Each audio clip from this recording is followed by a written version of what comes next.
In Mendham. All right. Well, first of all, I wouldn't reply to you if I didn't, enjoy watching your videos in some sense, or they stimulate my own thoughts. So, no offense intended. But you really do bother me. It's funny, I find your philosophy kind of incoherent. And again, I just mean that technically. I don't mean that as an insult, like it's worthless. It doesn't cohere with itself. They don't hook up. I find I end up agreeing with you on certain things, and then there's like the fact that a market anarchy just leads back to monarchy and feudalism. But then there's other things I think you would agree with me on based on the principles I, think we have in common from like that example. And then you're just off on a totally different. In these philosophical issues, like with free will. Okay, first of all, you don't get to just dismiss quantum theory.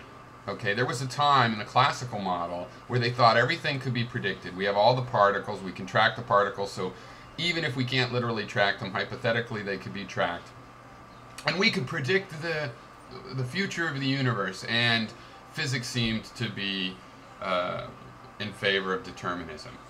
But, you're well over 100 years behind the times now, because we did invent the standard model. There is quantum mechanics, and there is randomness. There are the random particles you're talking about. And you can't just dismiss it. You say, well, wait a second. Back in the real world, things are just as they seem. But if we look really close, they're not as they seem. But if you ignore looking really close and just look really broad, then they're exactly as they seem.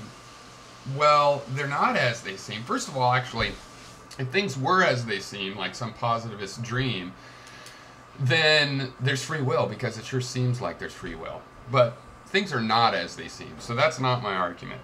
But there is randomness in the universe, and you cannot trace the paths of atomic particles. That's the point. You must just not understand physics, or the degree to which you do understand it is easily overcome by your willpower, so you can just ignore it. You cannot trace subatomic particles. Subatomic particles are probability waves, and you can't trace them.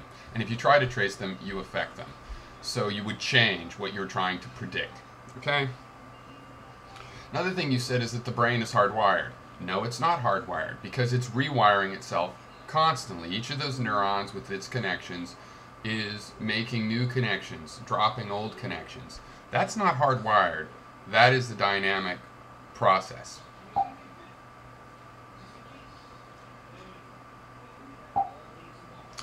And I don't really understand. You also then go back into talking about free will and people's choices, and you say that's just as a practical matter. Well, I think you have to make up your mind. Is there free will or not? There appears to be free will, and you want to be a positive and have a common sense approach, then there's free will. If you want to have more of a physics approach and say, look, at the laws of physics, there's no room for free will, well, you're wrong. There is room for free will there now. There is a random basis to nature. And furthermore, metaphorically, and this is also where you don't really understand why some of us are relying so much on metaphor now. And it's a matter of, well, it's my own personal philosophy about modeling, but it's been, supported by cognitive science's theory of metaphor now. But I don't know how you're going to talk about people making a sacrifice if you don't believe in free will. I don't really think free will or unfree will is the question. I go with Nietzsche that there's other better questions like strong wills versus weak wills and things like this.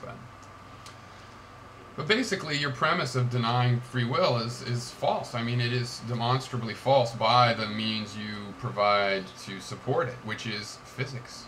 Physics does have randomness. You cannot trace the roots of particles in the universe. Furthermore, you can't sense everything. There are fields and forces and particles that you cannot sense, information that you don't have in this real world up here where you're looking at everything.